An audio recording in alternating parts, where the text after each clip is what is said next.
ګوره هسې کردګار دی رب زما رب زما چې صاحب د کل اختیار دی رب زما رب زما ګوره هسې کردګار دی رب زما رب زما چې صاحب د کل اختیار. قدرمنو اوریدونکو، ستاسو پام راړو د الحاج مولوي محمد یاسین فهیم صاحب و اصلاحي بیان ته په دې هیله چې د پای تر شیبو راسره مل واوسئ. تر همو بزرګوار دی رب زما رب زما چې صاحب د کل اختیار دی رب زما رب زما ګوره هسې کردګار دی رب زما رب زما چې صاحب د کل اختیار دی رب زما رب زما. بسم الله الرحمن الرحيم. الحمد لله رب العالمين حمد الشاكرين، الصلاة والسلام على سيد الأنبياء والمرسلين سيدنا ونبينا وشفيعنا ومولانا محمد وعلى آله وأصحابه الطيبين الطاهرين. قدرمنو اوریدونکو د ژوند له لارې د خپرونې مینوالو، السلام علیکم ورحمة الله وبرکاته. ستاسو روغتیا او خوشحالي د پاک رب نه غواړم، په دې هیله چې د صحت او عافیت جامې په تن ولرئ او خوشحالي مو په برخه وي. دا دی زه محمد یاسین فهیم د ژوند د لارې د خپرونې په وړاندې کولو کې ستاسو په خدمت کې یم، په دې هیله چې دا خپرونه ستاسو د پام وړ وګرځي. قدرمنو اوریدونکو، زموږ د نننۍ خپرونې موضوع دا ده چې جنیات یعنې پیریان هم په علم غیب باندې نه پوهیږي، ځکه علم غیب دا د الله رب العزت خاص صفت دی. د کائناتو هیڅ یو فرد په دې کې شریک نه دی، نه ملائکې، نه جنیات، نه پیریان او نه اولیا او نه انبیا، هیڅوک په علم غیب باندې یعنی غیب ذاتي هغو لره ثابت نه دی. الله رب العزت پیریانو او جنیاتو ته نااشنا طاقت او قوت ورکړی دی چې څنګه غواړي هغوی د خپله شکل بدلوي، په یوې لمحه کې د زرګونو میله سفر کوي او ډیر داسې واقعات او حالات دي چې هغه انسانانو ته نه معلومیږي، هغه واقعات او حالات جنیاتو ته معلومیږي. دومره طاقت او دومره زور سره بیا هم هغوی په علم غیب باندې نه پوهیږي. په دې هکله به د قرآن کریم دوه اهم واقعات تاسو ته زه وړاندې کوم چې هغه دا ثابتوي چې جنیات په علم غیب باندې نه پوهیږي. لومبنۍ واقعه د حضرت سلیمان علیه السلام د مرګ عجیبه او ناشنا واقعه ده چې په 22مه سپاره کې د سورت سبا په 2مه رکو کې هغه بیان شوې ده چې د هغې تفصیل دا دی. د بیت المقدس تعمیر حضرت داود علیه السلام شروع کړی و، خو داود علیه السلام هغه مکمل نک او د تعمیر د نه مکمل کېدو یې هم یوه عجیبه او نااشنا قصه ده. همدارنګه د حضرت عمر فاروق رضی الله تعالی عنه د خلافت په زمانه کې د مدینې منورې آبادي زیاته شوه، نو په مسجد نبوي کې تنګي محسوسه شوه. حضرت عمر فاروق د مسجد نبوي خوا او شا کورونه د بیت المال په پیسو باندې واخیستل او د مسجد نبوي توسعه وکړه، مسجد نبوي غټ کړ. په آخر کې یو کور پاتې شو چې هغه د حضرت عباس رضی الله عنه کور و چې د محمد رسول الله صلی الله علیه وسلم تره او کاکا دی. حضرت عمر فاروق حضرت عباس ته حکم وکړ چې ته خپل کور خس که چې دا ستا کور په مسجد نبوي کې داخل کړم. خو حضرت عباس رضی الله تعالی عنه په هیڅ صورت د کور خرڅولو ته تیار نشو. آخر په دواړو کې دا فیصله وشوه چې دا فیصله به په عدالت او په محکمه کیږي. قاضي چې کومه فیصله وکړه هغه به دواړو ته منظوره وي. په متفقې رای سره دواړه حضرت ابی ابن کعب سید القرا ته خپله فیصله وړاندې کړه او هغه د خپل فیصل مقرر کړه. د حضرت ابی په وړاندې چې کله دا معامله پیش شوه نو هغه د دواړو بیانونه واورېدل او وی فرمایل چې ما د دواړو جهانو سردار محمد رسول الله نه دا حدیث اوریدلی چې کله حضرت داود ته د بیت المقدس د تعمیر حکم وشه نو هغه تعمیر شروع کړ. واقعه واورئ قدرمنو اوریدونکو. نو د یو سړي کور په منځ کې داسې پرده شه چې د هغه کور په وجه د بیت المقدس نقشه خرابېدله. تر څو چې دغه کور د منځ نه لرې شوی نه وای نو د بیت المقدس نقشه نه صحیح کېدله. نو حضرت داود علیه السلام پریشانه شو چې څه وکړي. هغه سړي ته یې ویلې چې دا خپل کور په ما باندې خرڅ کړه، خو هغه سړی د خپل د کور په خرڅولو باندې په یوې طریقه باندې هم راضي نشي. نو حضرت داود علیه السلام تنګ شه او په زړه کې دا فیصله وکړه چې د حکومت په زور به دغه کور باندې قبضه وکړم او په بیت المقدس کې به دا کور شامل کړم. الله رب العزت د داود علیه السلام دا اراده خوښه نه کړه. فورا داود علیه السلام ته وحی راغله چې ای داوده ما خو تا ته حکم درکړی و چې زما د یاد دپاره کور جوړ کړه او ته دا غواړې چې د بل ځمکه په زبردستی او په زور سره واخلې او غصب یې کړې او زما په کور کې شمله کړې. زما د شان سره خو دا مناسبه نه ده. داود علیه السلام ته دا وحی راغله او الله رب العزت ورته ویلې چې دا هم زما شان سره مناسبه نه ده چې د بل کور په زور سره واخلې او هغه زما په کور کې شامل کړې. الله رب العزت ورته ویلې کومه اراده چې تا کړې ده تا ته به دا سزا درکول کیږي چې ته به د بیت المقدس تعمیر مکمل نه کړې. نو داود علیه السلام عرض وکړه چې ای زما پروردګاره که زما په لاس سره نه وي نو زما د زوی په لاس باندې د بیت المقدس تعمیر مکمل کړي چې هغه سلیمان علیه السلام دی. الله رب العزت د حضرت داود علیه السلام دا درخواست قبول کړه چې بیا حضرت سلیمان علیه السلام د بیت المقدس تعمیر کوي. حضرت عبی بن کعب چې کله دا حدیث حضرت عمر فاروق او حضرت عباس رضی الله تعالی عنه ته واوروه نو حضرت عمر رضی الله تعالی عنه بې اختیاره شه او د حضرت عبی لمنې ونیوله او دا یې ورته وفرمیل چې زه خو تا ته د دې دپاره راغلی وم چې ته به څه سهولت پیدا کړي چې زه د حضرت عباس کور واخلم او هغه په مسجد نبوي کې داخل کړم. تا خو نور هم سخته خبره پیش کړه. حضرت عمر فاروق عبی بن کعب ته وفرمیل چې ته په دې خبره باندې شهادت پیش کوي. نو حضرت عمر حضرت عبی بن کعب ونیولو او مسجد نبوي ته راوسته. هلته د صحابه و کرامو جماعت ناست و. حضرت عبی جماعت ته مخاطب شو او ویې فرمایل چې تاسو د الله په رب باندې قسم درکوم او وایم چې د بیت المقدس د تعمیر دا واقعه که د نبی علیه السلام نه چا اورېدلی وي نو هغه دې ودرېږي او بیان دې کړي. نو په دغه ډله کې حضرت ابوذر غفاري پاڅېده او ویې فرمیل چې ما د محمد رسول الله صلی الله علیه وسلم نه همدغه واقعه اورېدلې. نو حضرت عمر فاروق بیا حضرت عبی رضی الله عنه پرېښود. به هر حال حضرت عبی گویا فیصله وکړه چې د حضرت عباس د رضامندي نه بغیر د هغه کور نشي اخیستلی. نو حضرت عمر رضی الله عنه خپله اراده بدله کړه. خو څو ورځې تېرېدو نه پس حضرت عباس رضی الله عنه په خپله د حضرت عمر رضی الله عنه په خدمت کې حاضر شه چې اوس زه په خپله خپل کور په خپلې خوشحالي سره د مسلمانانو دپاره مفت خیرات کوم. دا وغورځوه او په مسجد نبوي کې شامل که. او د حضرت عباس رضی الله عنه د کور هم یوه عجیبه او نااشنا واقعه د احادیثو په کتابونو کې لیکل شوې ده. واقعه دا ده چې حضرت عباس رضی الله عنه د دغه کور په چت باندې یوه ناوه لګېدلې وه. د حضرت عباس رضی الله عنه د دغه کور په چت باندې یوه ناوه لګېدلې وه چې د هغې ناوې اوبه به هر طرف ته غورځېدلې. یوه ورځ حضرت عمر رضی الله عنه د جمعې مانځه دپاره جامې بدلې کړي جومات ته روان و چې کله دغه ناوې لاندې راورسېده نو په دغه ورځ اتفاقي د حضرت عباس رضی الله عنه په کور کې چرګان او نور شیان ذبحه شوي وو چې د هغې وینې په دې ناوې کې راغلې او د حضرت عمر رضی الله عنه په جامو باندې پرېوتلې. حضرت عمر باندې داسې غصه او جذبه راغله چې په دغه وخت یې سړی را وغوښتله ناوه یې اوښکله ناوه یې ایسته کړه. حضرت عباس چې کله خبر شه نور یې هیڅ ونه ویلې صرف دومره یې وفرمیل چې دا ناوه پخپله رسول الله په دې ځای لګولې وه. حضرت عمر رضی الله عنه چې کله دا خبره واورېده نو ډېر غمژن شه او قسم یې وکړه او حضرت عباس یې دې ته مجبوره کړه چې زما په اوږو باندې وخیژه او دا ناوه په هغه ځای باندې ولګوه چیرته چې پخپله محمد رسول الله لګولې وه. د حضرت عمر په قسم ورکولو سره حضرت عباس مجبوره شه او همدغه شان یې وکړل. حضرت عمر لاندې کېناسته او حضرت عباس د هغه په اوږو باندې وخته ناوه یې هلته ولګوله.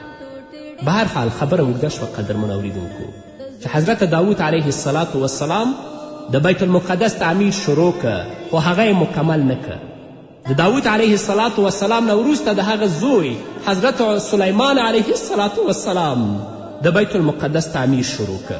جنیات او پیریان د حضرت سلیمان علیه السلام تابع ول او سلیمان علیه السلام ټول جنیات د بیت المقدس په تعمیر باندې ولګول.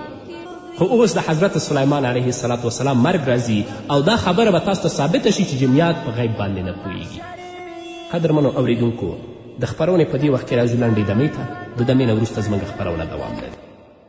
نه یې هیڅ حاجت پچا باندې موقوف د موقوف نه یې هیڅ حاجت پچا باندې موقوف د موقوف نه د هیچا منت بار د رب زما رب زما چې صاحب د کل اختیار د رب زما رب زما ګوره هسې کردګار د رب زما رب زما چې صاحب د کل اختیار د رب زما رب زما.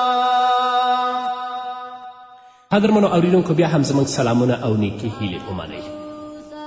به هر حال د مرګ نه هم څوک نشي تښتېدلی. سلیمان علیه السلام ټول پیریان په دې مقرر کړي وه چې تاسو د بیت المقدس تعمیر کوئ او بیت المقدس آبادوئ. نو سلیمان علیه السلام پریشانه شو که ماته مرګ په دغه حالت کې راغی نو جنیات به کار پرېږدي او د بیت المقدس تعمیر به بیا هم نیمګړی پاتې شي. نو حضرت سلیمان علیه السلام د الله په حکم سره دا تدبیر اختیار که چې خپل عبادت دپاره یو شیش محل تیار که. هغه کور داسې و چې د دننه طرف نه به ټول څیزونه ښکارېدل، دننه طرف نه به ټول څیزونه ښکارېدل او هغه به د بهر نه په نظر راته. دننه نه به بیرون ښکاره کېده او د بیرون نه به دننه ښکاره کېده. نو کله چې د مرګ وخت نږدې شه نو سلیمان علیه السلام د مرګ تیاری وکړه. هغه کور ته تشریف یې او د خپله امسا په تکیه سره د الله تعالی په عبادت کې مشغوله شه.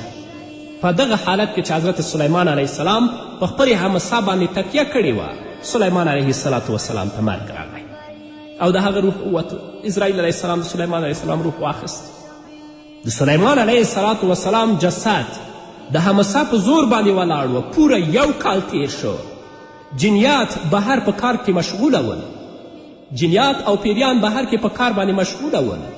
د لرې نه کتلو سره به یې همدا ګڼل چې حضرت سلیمان علیه السلام ژوندی دی او عبادت کوي. او حال دا چې سلیمان علیه السلام وفات شوی. د حضرت سلیمان علیه السلام رعب او دبدبه ډیره زیاته وه.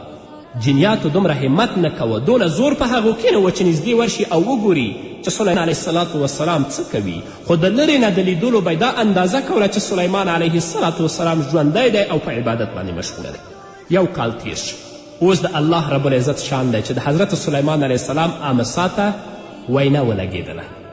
نو هغه وینې د سلیمان علیه السلام د امسا دننه خوړل شروع کړل. کله چې د حضرت سلیمان علیه السلام د امسا اکثره حصه یې وخوړله نو امسا ماته شوه. د حضرت سلیمان علیه السلام جسد په ځمکه باندې پریوت. کله چې پیریان نږدې راغلل نو لیدلې چې حضرت سلیمان علیه السلام خو وفات شوی دی. پیریانو او جنیاتو چې کله اندازه ولګوله هغوی ته دا معلومه شوه چې حضرت سلیمان علیه السلام خو یو کال مخکې وفات شوی.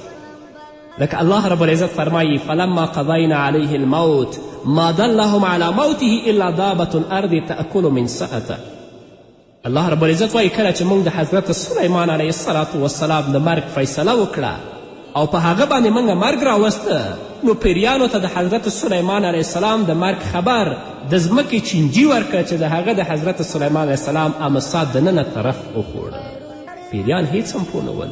خو چې کله هغه چینجي او وینې د حضرت سلیمان علیه السلام همسا د دننه طرف نه وخوړله نو امسا ماته شوه. سلیمان علیه السلام په ځمکه پرېوته. پیریان پوه شو چې حضرت سلیمان علیه السلام وفات شوی دی. او الله رب العزت فرمایي فلما خر تبینت الجن ان لو كانوا يعلمون الغیب ما لبثوا في العذاب المهین. کله چې د حضرت سلیمان علیه السلام جسد په ځمکه باندې پرېوتلو نو په جنیاتو باندې هم او په عامو انسانانو باندې هم دا خبره واضح شوه چې جنیاتو ته د غیب علم حاصل نه دی. که جنیات په غیب پوهېدلی نو د یو کال مفت مشقت یې ولې برداشت کولو. فلما خر کله چې سلیمان علیه السلام په ځمکه پرېوته تبینت الجنو نو معلومه شوه جن ته پوه شول جنیات ان لو کانو یعلمون الغیب که دوی په غیب باندې پوهېدلی نو ما لبثوا فی العذاب المهین په دې سخت عذاب او سپکوونکي عذاب کې به دوی وخت نه وای تیر کړی. خو دوی نه پوهېدل په غیب باندې. د غیب علم او د ټول کائناتو علم خو ډیر لرې خبره ده. جنیات خو په مړه او ژوندي کې هم فرق نشي کولی. د یو سړي مړه کېدل او ژوندي کېدل هغوی ته معلوم نه شوه نو د پوره کائناتو د حالاتو خبر هغوی ته چیرته کیدی شي؟ نن راشه وای په دې باندې پیریان ناست دي د هغه نه د غیب خبرو پوښتنه کوي. دا ټول خرافات دي، دا ټول بدعات دي. د دې نه مسلمانانو په جدي توګه باندې ځان وساتئ، الله ته رجوع وکړئ. نو د دې واقعې نه دا خبره ثابته شوه چې پیریانو ته او جنیاتو ته الله رب العزت ډېر لوی طاقت ورکړی دی، خو د دې باوجود بیا هغوی هم مخلوق دي او د خالق هیڅ یو صفت په هغوی کې موجود نه دی. عالم الغیب کېدل د الله تعالی خاص صفت دی. د باقی مخلوقاتو په شان پیریان هم د الله تعالی په دې صفت کې شریک نشي کېدلی چې هغوی دې په غیب باندې پوه شي. دویمه واقعه، دا واقعه الله رب العزت په دوه ځایونو کې بیان کړې ده، یوه په صورت احقاف کې او دویمه په صورت جن کې، او د دې واقعې تفصیل په صحیح احادیثو کې هم راغلی دی. د دواړو جهانو سردار د پیغمبري نه مخکې جنیات به آسمانونه ته تلل، آسماني خبرونه به یې اورېدل او بیا به راتلل، خو د رسول الله صلی الله علیه وسلم د پیغمبري نه پس د وحی د حفاظت دپاره آسمانونو باندې پیرداران ودرول شول، او هغه جنیات به چې مخکې آسمانونه ته تلل هلته به آسماني خبرې اورېدلې، جنیات د دې نه منع شول. کم جن او پیری به چې د آسماني خبرې اورېدلو لپاره برته پاسه نه به هغه ستوری دې پسې شه، هغه شهاب ثاقب او شیطان او جن به یې راشړل. نو ټول جنیات راټول شول او په نوې صورت حال باندې غور او فکر وکړه، خپل منځ کې مشورې او فیصلې وکړي. ټول جنیات راټول شو او دا یې ویل چې آیا په دنیا کې کومه نوې خبره راپیښ شوې ده چې موږ آسماني خبرونه اوس نشو اورېدلی، آسمان ته نشو ختلی. هر طرف ته یې د خپل کسان ولیږل. د جنیاتو یوه ډله حجاز طرف ته هم ورسېدله. محمد رسول الله صلی الله علیه وسلم مکې مکرمه کې د سهار مونځ کوه. نو د پیریانو دا ډله چې کله هلته ورسېدله نو د رسول الله صلی الله علیه وسلم د ژبې مبارکې نه قرآن واورېده. یو بل ته یې ویلې چې تاسو چپ شئ، او ټولو په غور سره د رسول الله صلی الله علیه وسلم نه د زړه نه دا قرآن واورېد. د قرآن په اورېدلو سره د دوی ټول زړونه د ایمان نه ډک شو، ټولو ایمان راوړ. او دا یې ویله چې دغه نوې خبره راپېښ شوې ده چې د دې په وجه باندې آسماني خبرونه موږ اوس نشو اورېدلی. نو دا جنیات ټول مسلمان شو، واپس خپل قوم طرف ته لاړل او هغوی ته یې د ټولو حالاتو اطلاع هم ورکړه او د اسلام دعوت یې هم ورکړه، لکه چې الله رب العزت فرمایي وإذ صرفنا إلیک نفرا من الجن یستمعون القرآن فلما حضروه قالوا انصتوا فلما قضی ولوا إلی قومهم منذرین. کله چې موږ د جنیاتو یو جماعت او یو ټوله ستا طرف ته متوجه که، هغوی قرآن واورېده، کله چې نږدې راورسېدل نو ویې ویل چوپ شئ. کله چې تلاوت ختم شه ولو الی قومهم منذرین، خپل قوم طرف ته یېروونکي واپس لاړل، هغوی هم د الله عذاب نه ویرول او خپل قوم ته داسې ویل یا قومنا اجیبوا داعی الله وآمنوا به یغفر لکم من ذنوبکم. ای زموږ قومه الله طرف ته د رابلونکي خبره قبوله کړئ او په هغه باندې ایمان راوړئ، الله تعالی به ستاسو ګناهونه معاف کړي. نو جنیاتو دغه وفد او د جنیاتو دغه ډله قرآن واورېد و مسلمانان شول او واپس لاړل. خو رسول الله صلی الله علیه وسلم ته د هغوی د تلو راتلو بلکل خبر نه و. کله چې صورت جن نازل شه، د صورت جن نازلېدلو نه پس رسول الله صلی الله علیه وسلم ته ټوله واقعه معلومه شوه. نو د دې دویمې واقعې نه دا هم معلومیږي چې پیریان او جنیاتو ته علم غیب نشته دی. دومره اهمه واقعه په دنیا کې پیښه شوې، رسول الله پیدا شوی 40 کاله عمر تیر کړی و او پیغمبر جوړ شوی و، خو جنیات ټول د دې واقعې نه ناخبره ول، نه پوهېدل چې دا زموږ تګ آسمان ته ولې بند شوی، ولې آسماني خبرې نه منو. که هغوی په غیب باندې پوهېدلی نو په دې به پوه شوي وه چې الله د خپل پیغمبر په دنیا کې پیدا کړی، هغه باندې اوس وحی راځي، موږ نشو کولی چې آسمانونو ته وخیجو او آسماني خبرې واورو. هغوی د خپل وفدونه او د خپل ټولۍ او جماعت هر طرف ته لیږي چې تاسو په دنیا کې وګرځئ، معلومات وکړئ چې دا څه خبره ده چې اوس موږ آسمان ته نشو ختلی. نو معلومیږي چې په غیب باندې پیریان نه پوهېږي چې هغوی په غیب باندې پورېدلی، خو دوی ته به دا معلومات وایي چې رسول الله پیدا شوی، هغه اوس په پیغمبري باندې مبعوث شوی دی، د وحی د حفاظت لپاره اوس په موږ باندې آسماني خبرې بندې شوي. نو دومره تکلیف او مشقت به یې ولې برداشت کوه چې د خپل کسان یې په ټوله ځمکه کې ګرځول چې تاسې وګرځئ چې څه خبره شوې. نو معلوم شو چې جنیات هم په علم غیب باندې نه پوهېږي. غیب د الله صفت دی، غیب ذاتی د الله صفت دی، نه په دې باندې انسان پوهېږي، نه په دې باندې پیری پوهېږي، نه پې ملکه پوهېږي، نه پې ولی پوهېږي او نه پې نبي پوهېږي. په دې باندې باید موږ تاسو ټول هم عقیده ولرو. الله رب العزت دې په موږ باندې رحم وکړي او زموږ عقیدې دې سالمه او صالحې عقیدې وګرځوي. نو قدرمنو اورېدونکو دا وه زموږ نننۍ خپرونه چې ستاسو درانه حضور ته وړاندې شوه. تر بلې خپرونې پورې چې زه بیا هم ستاسو درانه حضور ته راځم تاسو ټول په پاک رب سپارم. پاتې ژوند او پاتې ورځم نیکمرغه الله مو شه.